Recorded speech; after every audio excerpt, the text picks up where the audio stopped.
Supersimetria, a simetria que relaciona uma partícula fundamental com um certo valor spin de uma outra partícula com um spin diferente, tá? Então, é uma teoria que vai tratar dessa física aí subatômica.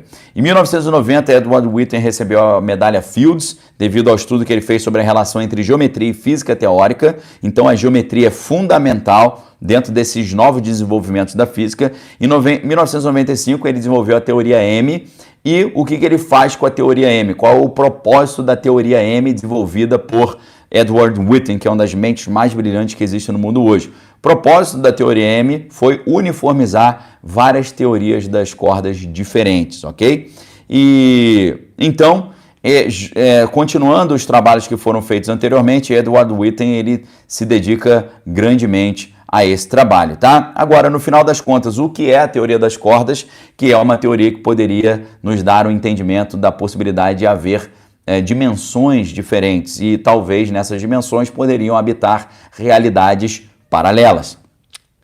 Quando a gente olha, por exemplo, vamos supor que você está viajando de avião sobre o mar. E aí você olha da janela do avião lá para baixo para o mar, você vê o mar bem lisinho, parece que ele está homogêneo, parece que ele está estável, parece que ele está calmo. Só que quando você se aproxima, você vê que tem ondas e distúrbios e ressaltos e alterações na superfície do mar, né? Esse exemplo foi dado pelo John Archibald Wheeler, né, que é um cara que criou, por exemplo, a teoria dos buracos de minhoca, tá? John Archibald Wheeler, um dos maiores físicos que já existiram.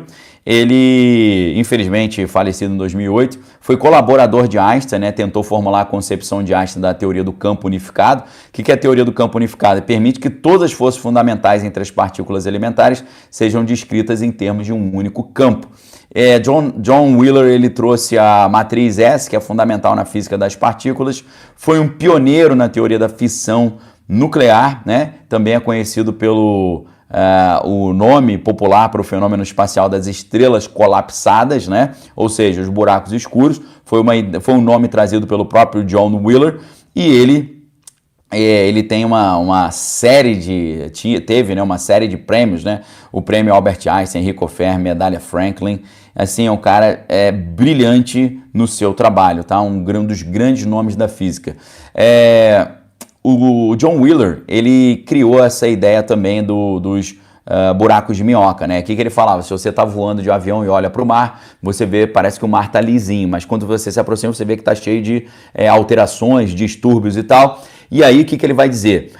No caso de John Wheeler, nesses distúrbios, às vezes abrem alguns buracos de minhoca, onde, em tese, ele estaria conectando espaços diferentes lugares diferentes dentro do espaço, ok?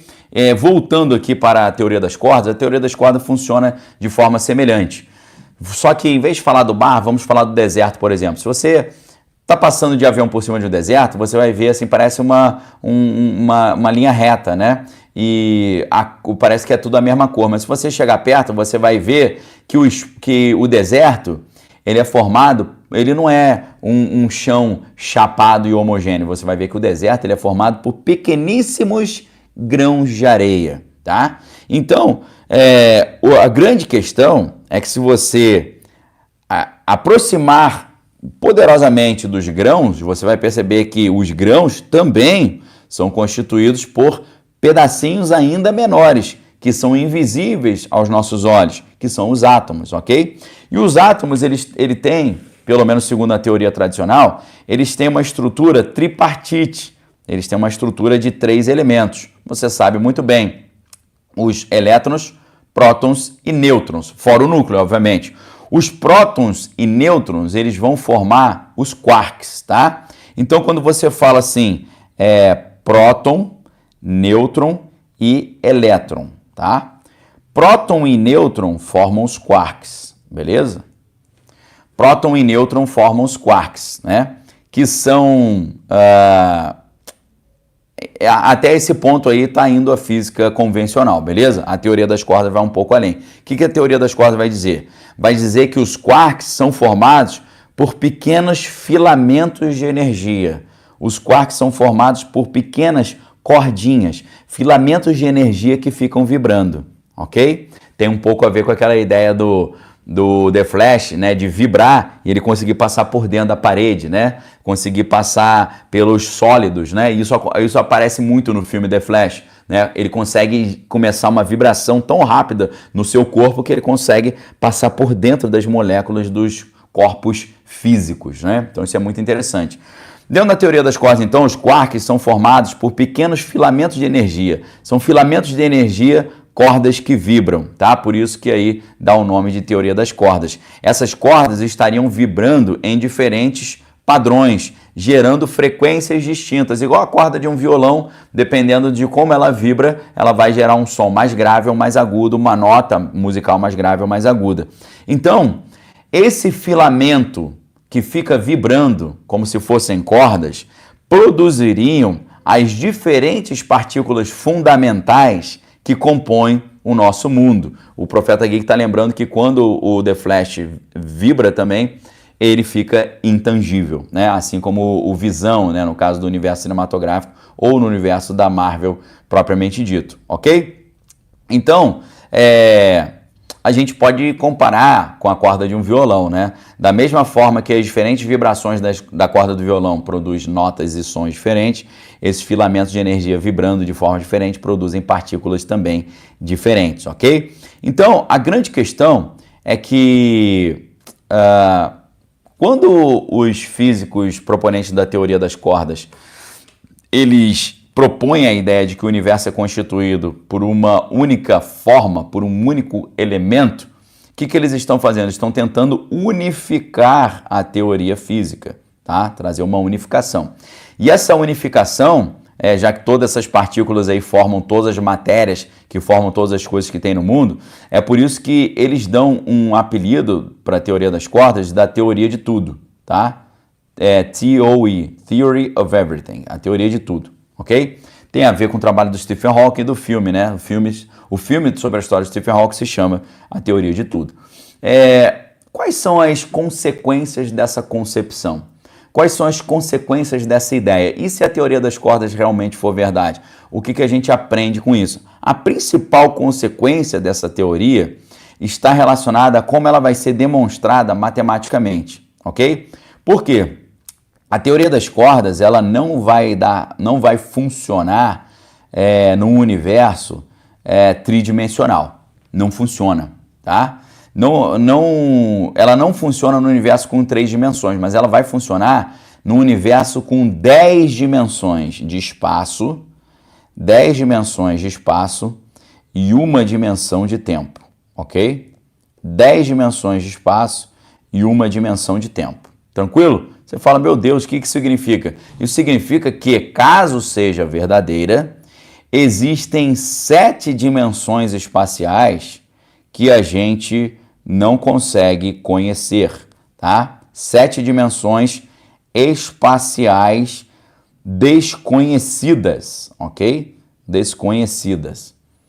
Então, que a gente não percebe, tá? Porque nós vivemos no espaço tridimensional, altura, comprimento e largura, mais o tempo, tá? Então, isso propõe uma visão totalmente distinta do universo que a gente pensa intuitivamente quando olhamos para o mundo, tá? Então, a teoria das cordas, apesar de todo esse avanço, ela ainda é uma ideia, ela ainda é uma especulação, ok? Talvez ali com os aceleradores de partícula mais avançados no futuro seja possível comprová-la. Então, essa ideia de haver realidades paralelas ou dimensões paralelas faz sentido? Existe alguma base real por trás do filme do The Flash falando sobre mundos alternativos?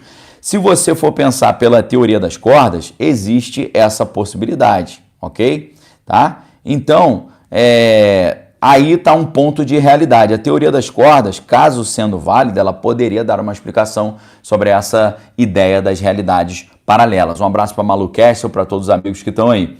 Agora, existe algum fundo de verdade na ideia do The Flash de ele correr tão rápido que ele viaja no tempo?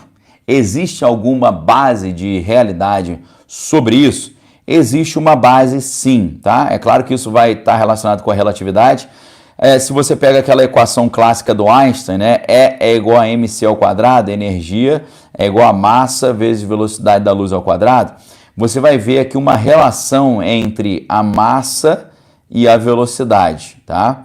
Então Einstein ele vai dizer que a matéria física, a massa física, seria como se fosse a energia congelada, ok? Energia congelada. Se você colocasse a energia congelada para se movimentar próximo da velocidade da luz, ela poderia se tornar energia pura novamente.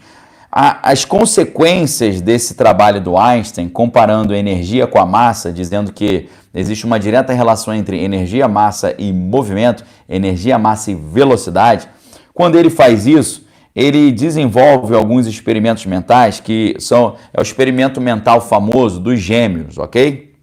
Dos gêmeos.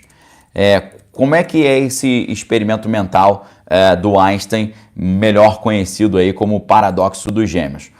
Paradoxo dos gêmeos é o seguinte: imagina uma pessoa que tem dois irmãos gêmeos. Tá? Imagine dois irmãos gêmeos. Agora, um irmão gêmeo é levado para o espaço para viajar na velocidade da luz. Tá? E aí, quando esse irmão gêmeo ele voltar, sabe o que acontece? Acontece que, pelas equações de Einstein, terá passado menos tempo para o gêmeo que ficou próximo à velocidade da luz, ok? Então o Einstein vai dizer mais ou menos assim: existiam dois gêmeos idênticos, o gêmeo A e o gêmeo B.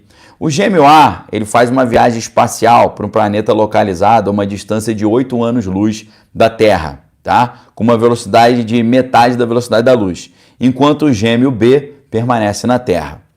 Ambos os gêmeos tiveram seu relógio ajustado e marcaram a mesma hora. Para o gêmeo que ficou na Terra, a distância percorrida pela nave permaneceu a mesma. Mas para aquele que viajou com a velocidade de metade da velocidade da luz, o cálculo da distância foi feito utilizando uma equação de contração do comprimento. Então, o que significa isso? A distância percorrida pelo irmão que viajou foi de 7 anos-luz. Assim, a viagem para o gêmeo B demorou 16 anos para a ida e 16 anos para a volta, somando 32 anos. Enquanto para o gêmeo A foi de 14 anos para a ida e de 14 anos para a volta, totalizando 28 anos. Percebemos então que o gêmeo que ficou na Terra envelheceu 4 anos a mais do que o gêmeo que viajou à velocidade da luz, ok? O que significa isso? Quando a gente aprende com a física de Newton, né, que S é igual a VT, o que significa isso? O deslocamento é igual a velocidade vezes o tempo, tá? Então, é claro que se você está fazendo um deslocamento do ponto A para o ponto B, tá? Você tem um ponto A e o ponto B. Você tem aqui uma distância, você tem 3 elementos: distância, tempo e velocidade. O que Einstein conclui é que quando um objeto se movimenta próximo à velocidade da luz, o tempo passa menos para ele, tá? O tempo para ele é mais lento.